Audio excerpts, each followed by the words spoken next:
दृश्य आलोक के इस खास मुलाकात कार्यक्रम में मैं मोमिता आप सभी का स्वागत करती हूँ। आज हमारे बीच मौजूद है बिहार के दो वरिष्ठ रंगकर्मी, एनएसडी से पास आउट तथा भिखारी ठाकुर सम्मान से सम्मानित हमारे बीच मिथिलेश राय जी है तथा साथ ही हमारे बीच है भिखारी ठाकुर सम्मान से सम्मानित कलाभवन पूर्णिया के नाट्य विभाग के वरिष्ठ रंगकर्मी सह सचिव विश्वजीत सिंह छोटू जी। नमस्कार। आप सभी का स्वागत है हमारे इस कार्यक्रम में। और सबसे पहले हम मिथिलेश जी से पूछना चाहेंगे कि आप पूर्णिया जैसे छोटे शहर से होते हुए आप राष्ट्रपति सम्मान के चयन तक पहुंचे हैं, तो वो कैसे संभव हो पाया? किसी भी काम को करने के लिए आपकी निरंतरता, लगन, मेहनत, तपस्या यही है जो आपको मुकाम तक पहुंचाती है। बिना किसी ज्यादा ख्वाहिश किए हुए निरंतर अपने रंगकर्म से जुड़ा रहा हूँ। बचपन से लेकर अभी तक लगातार कार्यरत हूँ और आप लोगों की दुआएं हैं, दर्शकों की कृपा है कि अभी सरकार ने हमें आइडेंटिफाई किया है राष्ट्रपति पुरस्कार के लिए, जिसके लिए हम आप सबों को धन्यवाद भी देते हैं। इस पुरस्कार के लिए बाकी सभी कलाकारों को किस तरह की मेहनत करनी चाहिए कि उन्हें भी ये राष्ट्रपति सम्मान जो है वो मिले? ये तो नए जनरेशन के लिए कहना चाहिए मुझे कि इस हद तक आने के लिए आपको अपने काम के प्रति ईमानदारी चाहिए। रंगकर्मी अगर कविता, कहानी, नाटक, इन चीज़ों से, कला के क्षेत्र में, हम सभी जानते हैं कि रंगमंच जो है वो जीवन का अंग है।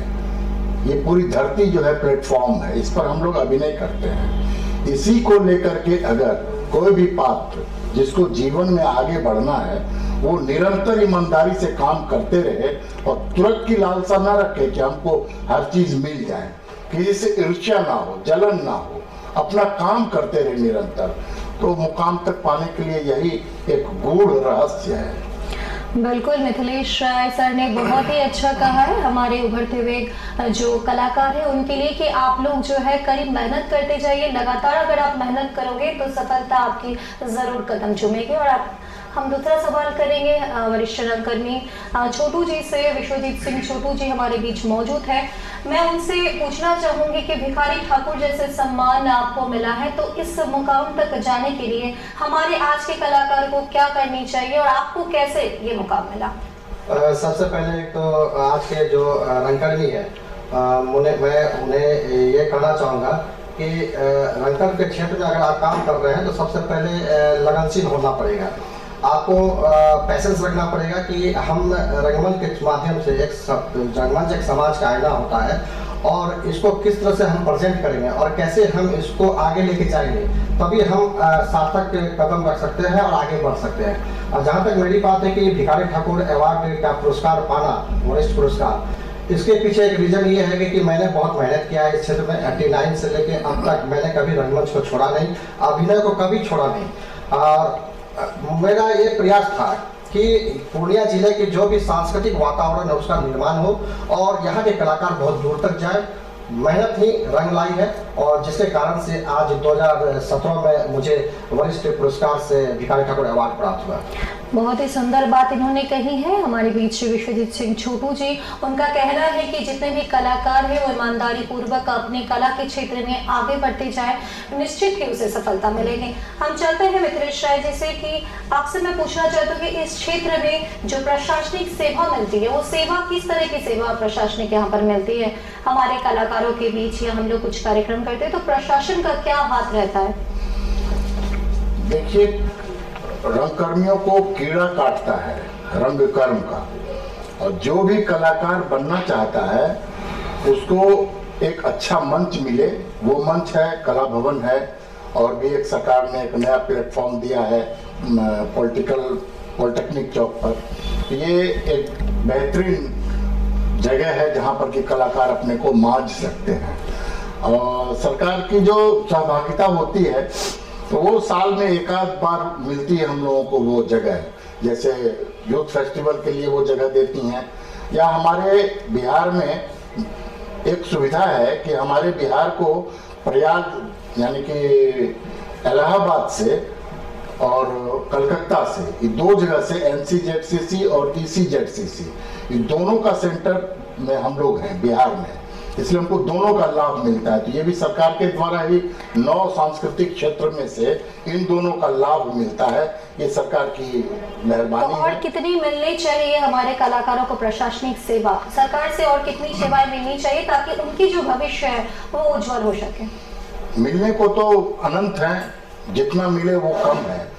कलाकारों को देखिए क्या है कि अगर कला का भविष्य अच्छा होगा, अगर कला में रोजी रोटी होगी, अगर कला को शिक्षा से जोड़ करके और उसको देखा जाएगा, तो सरकार जो है कलाकारों की मांग अगर इस तरह से पूरा करती है सरकार कि शिक्षा में टीचर बनाए, रंग कर्म के क्षेत्र के लोगों को रंग मित्र बनाए, ब्लॉक स्तर पर, प्रखंड स्तर पर, तो इस तरह से अगर करे आगे सरकार, तो सरकार की भी वाहवाही होगी और एक रोजगार परक रंगमंच हम लोग कर पाएंगे, ऐसा मेरे ख्याल से लगता है। बिल्कुल, इनका कहना है कि हमारे जो कलाकार हैं उनको जो है सरकारी यानी कि प्रशासनिक सुविधा उनको मिलनी चाहिए। अगर प्रशासनिक सुविधा, प्रशासनिक सहायता उनको मिले तो वो कला से और भी अच्छी तरह से जुड़ेंगे और आगे भी बढ़ पाएंगे। हम दूसरा सवाल करना चाहेंगे छोटू जी से कि क्या पूर्णिया में हमारे जो जितने भी कलाकार हैं उनको एक मंच मिलता है, तो क्या एक पूर्णिया में बड़ा ऑडिटोरियम बनना चाहिए कि नहीं बनना चाहिए? क्या जरूरत है ऑडिटोरियम की पूर्णिया में?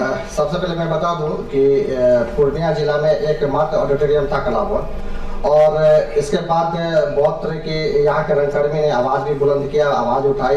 यहाँ के हमारे जो माननीय विधायक है, सांसद है, ये सब भी हमारे क्षेत्र को डेवलपमेंट करने के लिए कुछ योजना बनाई। इसी में कला संस्कृति विभाग की ओर से जो है कि एक ऑडिटोरियम अभी बना है और काफ़ी बहुत ही अच्छा ऑडिटोरियम बना है, लगभग 600 सीट का, और पॉलिटेक्निक चौक के जस्ट पीछे में है, और उसमें आर्ट गैलरी और रंगशाला दोनों चीज़ उसमें बनाया गया है। तो सबसे पहले एक यहाँ के रंगकर्मी को एक बड़ा चीज़ मिला है और कुछ करने के लिए, कुछ दिखाने के लिए। सबसे पहले है कि रंगमंच के माध्यम से हम जो हॉल है, जो रंगशाला है, उसकी कमी थी, लेकिन अब कमी को दूर किया जा सकता है। और रंगमंच का स्टेज अगर नहीं होता है तो कलाकार काम नहीं कर सकते हैं और अच्छी प्रस्तुति नहीं दे सकते हैं। और इस तरह से अगर ऑडिटोरियम का निर्माण होता है तो इस ऑडिटोरियम के जरिए हमारे यहाँ के जितने कलाकार हैं वो उत्कृष्ट प्रदर्शन करेंगे और अपनी प्रदर्शन के माध्यम से राज्य स्तर, राष्ट्रीय स्तर पर एक पहचान जरूर मिलेगा। इनका कहना है कि पूर्णिया में एक नया ऑडिटोरियम बन चुके हैं जिससे कि कलाकारों को काफी ज्यादा फायदा मिलेगा, उनको एक अपना जो है कला को दिखाने का एक बड़ा ऑफर मिलेगा, बड़ा मौका मिलेगा, और जिससे कि हम सभी कलाकारों को बहुत सारे लाभ मिलेंगे। यहाँ लेते हैं एक छोटा सा ब्रेक, मिलते हैं ब्रेक के बाद, आप देखते रहिए खुशियाँ। Aryabhatta Institute of Technical Education जो आपको देता है 100% जॉब की गारंटी। अब आप भी बन सकते हैं ग्रामीण डॉक्टर। जी हाँ, आर्यभट्ट लेकर आया है CMS and ED course. CMS and ED course करें और ग्रामीण डॉक्टर बने। रेगुलर एंड डिस्टेंस कोर्स करने के लिए आज ही संपर्क करें Aryabhatta Institute of Technical Education, Kaptan Para, near Durga मंदिर, पूर्णिया। डॉक्टर श्रीमती निभा भारद्वाज, सुप्रसिद्ध हेम्योपैथिक चिकित्सक, 30 वर्षों से पूर्णिया शहर के लिए हेम्योपैथी की चिकित्सा को समर्पित विशेषज्ञ, स्त्री, शिशु, पेट, बात, चर्म रोग विशेषज्ञ। आप विभिन्न तरह के रोग से ग्रसित हैं तो उसके समाधान के लिए संपर्क करें डॉक्टर निभा भारद्वाज, पक्की तालाब, दुर्गा मंदिर के पीछे, पूर्णिया। फर्नीचर और इलेक्ट्रॉनिक्स का संसार, आपका अपना आर बाजार। इस त्योहार करें सभी खरीदारी आकर्षक मूल्य पर। आज ही हमारे शोरूम पधार कर हमें आपकी सेवा का मौका दें। आर बाजार, NH 31 bypass road, Purnia, Bihar. Break के बाद इस खास मुलाकात में आप सभी का एक बार फिर से स्वागत है। हम चलते हैं इस कार्यक्रम को आगे बढ़ाते हुए एक बार फिर हमारे वरिष्ठ रंगकर्मी मिथिलेश सर जी के पास। सर, आपसे ये सवाल मेरा है कि क्या इस कला क्षेत्र में अगर कोई आए, जैसे कि नए बहुत सारे बच्चे आते हैं या कोई युवा आते हैं, तो क्या फ्यूचर है इस कला क्षेत्र में? क्या सोच के वो इस यहाँ पर कला क्षेत्र के साथ जुड़ेंगे और भविष्य में उसका भविष्य कैसा बनेगा? उज्जवल बनेगा या उसका भविष्य इस कला क्षेत्र में ही समाप्त हो जाएगा? तो क्या कहेंगे आप इस बारे में? सबसे पहली बात तो ये है कि जो भी कलाकार बनना चाहते हैं, इस क्षेत्र में आना चाहते हैं, उनके पास अगर अपना वजूद है, ईमानदारी है, मेहनत है और अनुशासन है रंगमंच को लेकर के, तो उसके लिए भविष्य तो बहुत उज्जवल है।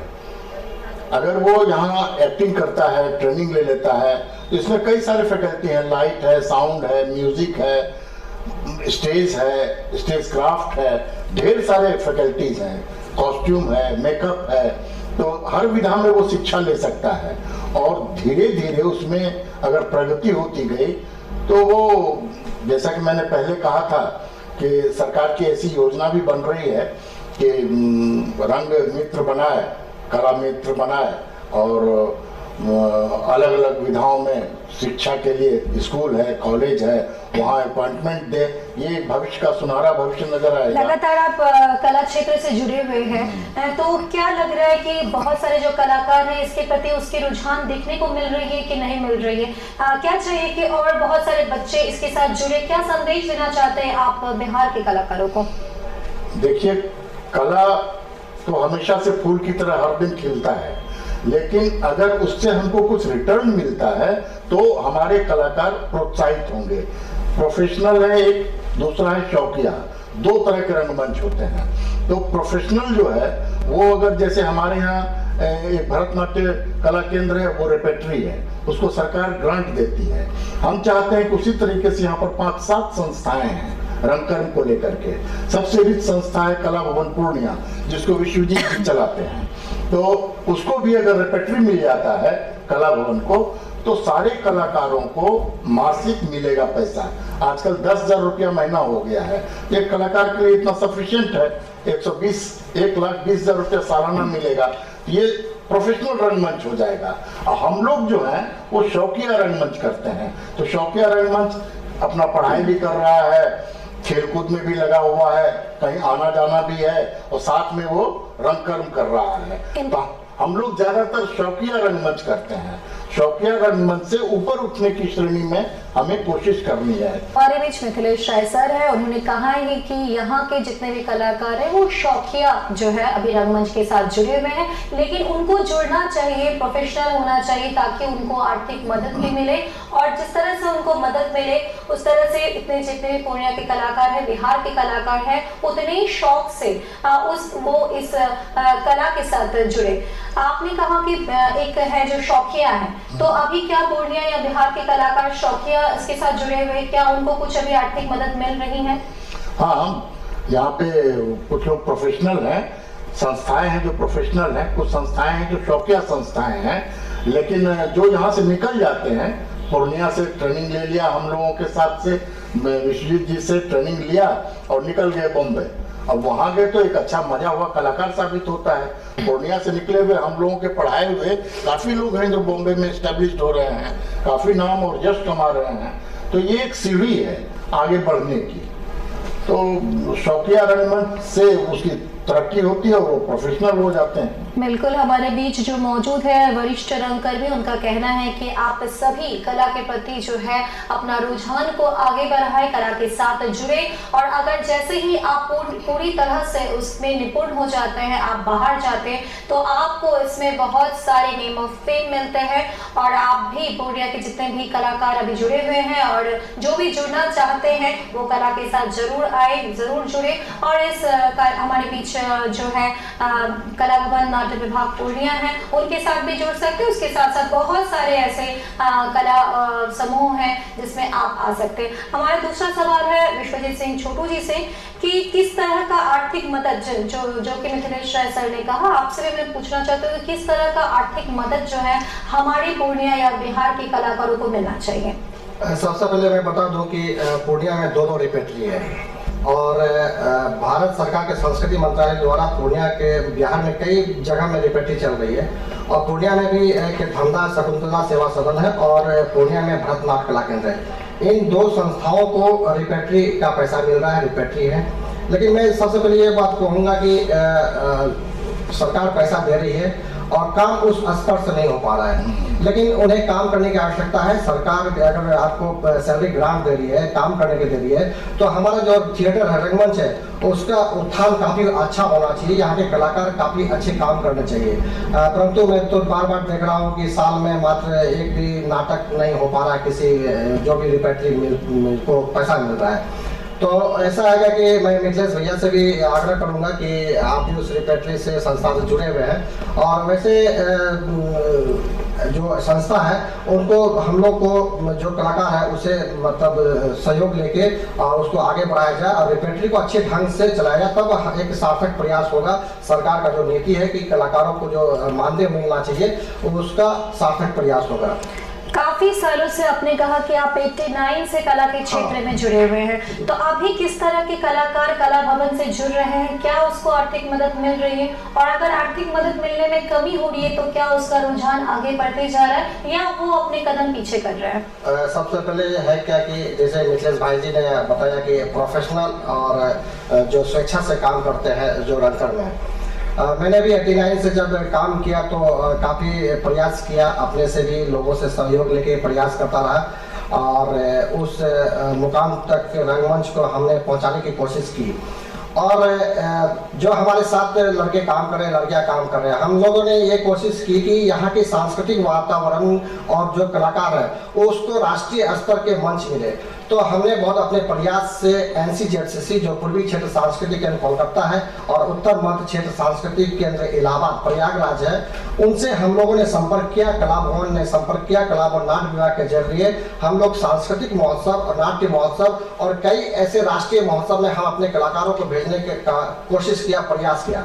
आज हमारे कला भवन के कलाकार राष्ट्रीय स्तर तक के मंच में काम कर रहे हैं। उन्हें सरकार द्वारा जो काम वर्क करते हैं उसके मानदेय की राशि उसे प्राप्त हो रही है और हमारे कलाकार जो काम कर रहे हैं उसे प्राप्त हो रही है। लेकिन हमारे इस कला भवन को किसी प्रकार का कोई अनुदान, कोई रिपेटरी नहीं है और हम लोग प्रयास में हैं। चूंकि नाट्य विभाग है, कला भवन को कोशिश में है कि इसका रिपेटरी हो, रिपेटरी बने, इसके लिए हम लोग भरपूर प्रयास कर रहे हैं। बिल्कुल, इनका कहना है कि ये लोग लगातार कोशिश कर रहे हैं ताकि जितने भी कलाकार कला भवन में या बिहार के बहुत सारे संस्था से जुड़े हैं उन सभी को जो है पेमेंट मिले ताकि उनका रुझान और कला के प्रति हो और बहुत अच्छी तरह से वो काम कर सके। मेरा सवाल आपसे ये है कि जो बिहार के जो कलाकार है, जो पूर्णिया के कलाकार हैं, तो कहाँ तक वो सक्षम है? क्या वो राष्ट्रीय स्तर के कलाकार के मुकाबले बराबर है कि नहीं? उनका कैसा प्रस्तुति रहता है कि वो अच्छे से सीख पा रहे कि नहीं? आप लोग के छत्र छाया में वो है और वो कहाँ तक जा सकते हैं आगे?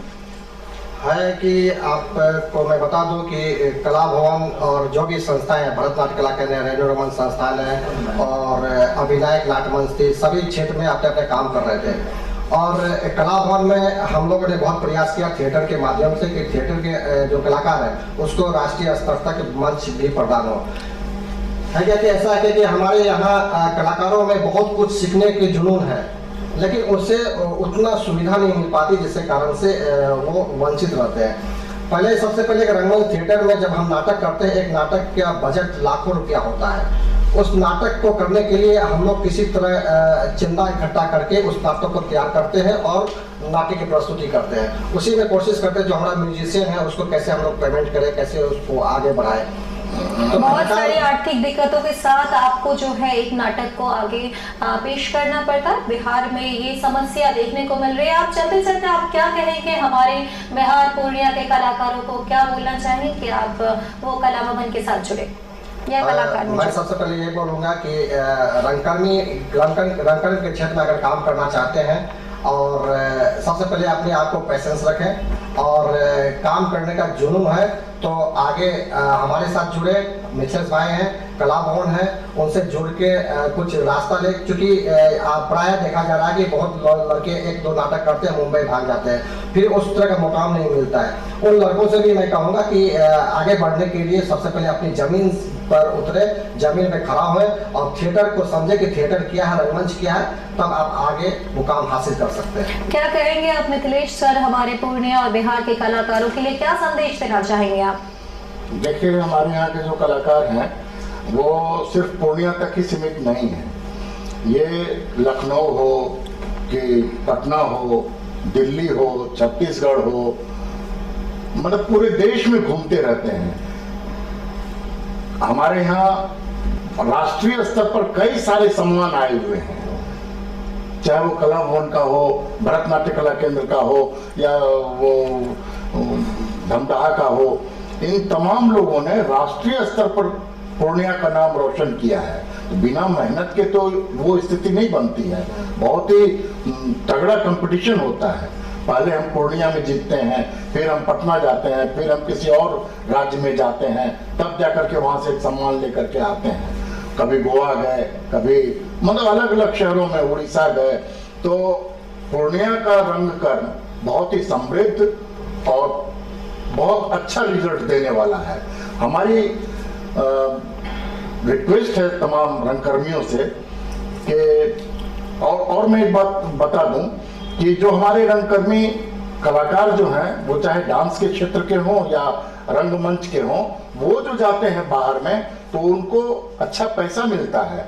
फिर उनको हम लोग वो पैसा भी देते हैं, बांटते हैं उन सबों को। और आहे बगाहे साल में सरकार की तरफ से है कि 2 नाटक चाहिए, उसका 4 शो चाहिए। तो और हम लोग कोशिश करते हैं कि वो भी फुलफिल कर दें, पूरा करते रहें। कर पाने में सक्षम हो भी जाते हैं, लेकिन चूंकि लोकल स्तर पर वो सुविधा नहीं है, जिसकी वजह से कि तमाम कलाकार, जैसे स्कूल है, कॉलेज है, इसमें उसकी पढ़ाई हो, ट्रेनिंग दी जाए, वहाँ वर्कशॉप हो, फिर गांव है, ब्लॉक है, सब डिवीजन है, वहां जाकर के हमारे जैसे रंगकर्मी, छोटू जैसे रंगकर्मी जाकर के वहां वर्कशॉप में, हमारी अगली भूमिका जो है ऐसे जगहों पर जाकर के वर्कशॉप लेने की है, ताकि वो लोग वहां पर फ्लरिश हों और फिर वो पूर्णिया में आकर के अपना प्रोग्राम करें और अपने को सशक्त करें। उसके लिए अनुशासन चाहिए, अपना चरित्र बनाना होगा, सही ढंग से काम करना होगा। ये नहीं कि यहाँ आए, ये चमक वाली दुनिया है, यहाँ आए और लड़के जो हैं बहकने लगे, ऐसा नहीं होना चाहिए। हम लोग इस कोशिश में हैं, हम दोनों ही नहीं बल्कि पूरे रंगकर्मी लोग इसमें कोशिश में हैं, जो सीनियर लोग हैं, कि हम लोग सही मुकाम तक ले जाने के लिए अनुशासन, लगन, मेहनत और ईमानदारी से अगर काम करें तो आसमान तक छू सकते हैं। उसकी काबिलियत भी है। बहुत ही खूबसूरत मैसेज इन्होंने दिया है। मैं तमाम जो है युवा कलाकारों को मैं यही कहना चाहूंगी कि आप लोग बहुत आगे जा सकते हो कला के क्षेत्र के साथ जुड़ के। आप जरूरत है आपको अपना पेशेंस बनाने का, जरूरत है आपको अनुशासन में रहने का, और जरूरत है इस जो कला क्षेत्र में आप जब जुड़ते हैं तो उसको कंटिन्यूअसली आगे बढ़ाने का। तो बहुत ही अच्छा लगा आप दोनों से बात करते हुए। बहुत बहुत धन्यवाद हमारे इस स्टूडियो में आप सभी आए और आप दोनों आकर के बहुत सारा टाइम, बहुत सारे समय हम लोग को दिए, इसके लिए बहुत बहुत धन्यवाद।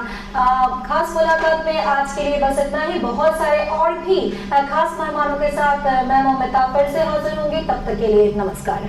Shri Balaji agency NS31 Gulabbagh Purnia. यहाँ जगुआर कंपनी का लेटेस्ट सभी तरह का सैनिटरी वेयर्स उपलब्ध है, जैसे commode, bathtub, water heater, steam solution, shower enclosure एवं कंप्लीट बाथरूम सॉल्यूशन।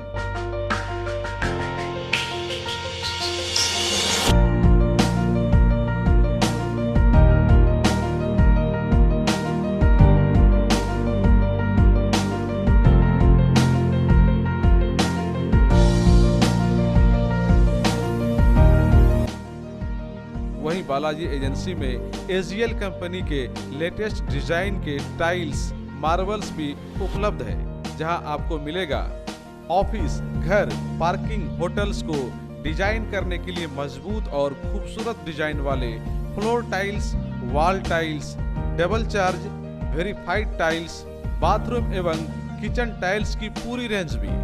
साथ ही यहाँ फाइनोलेक्स कंपनी का पाइप भी उपलब्ध है। खूबसूरती और मजबूती ऐसी कि आप फर्स्ट ही लुक में कर लेंगे पसंद। तो एक बार अवश्य पधारें बालाजी एजेंसी NS31 गुलाबबाग पूर्णिया। हमारा कॉन्टेक्ट नंबर है mobile number 9471086763, mobile number 9631725501। First cry company का एक्सक्लूसिव शोरूम अब पूर्णिया के जिला school road near BlackBerry showroom के पास, जहां आपको मिलेगा एक ही छत के नीचे 0 से 6 वर्ष तक के बच्चे बच्चियों के लिए सभी तरह के मजबूत, भरोसेमंद एवं किफायती आइटम जैसे तमाम तरह के कपड़े, खिलौने, पढ़ाई की सामग्रियां, फुटवियर के साथ साथ लेटेस्ट सभी तरह के आइटम, वो भी आपकी भरोसेमंद कंपनी फर्स्ट क्राई का। तो आज ही संपर्क करें फर्स्ट क्राई जिला school road near BlackBerry showroom Purnia. Proprietor Amar Kesari. Contact number 9341505230।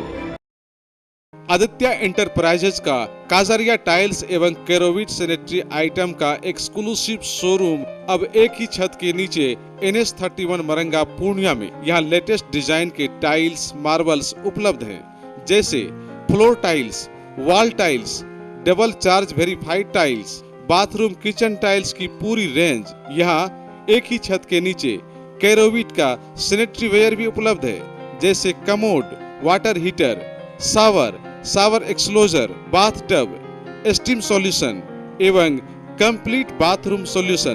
तो अपने सपनों के घरों को एवं बंगलों को खूबसूरत और मजबूत बनाने के लिए अवश्य पधारें आदित्य इंटरप्राइजेज का काजरिया टाइल्स एवं केरोविट सैनिटरी आइटम का exclusive showroom NS31 Maranga Purnia.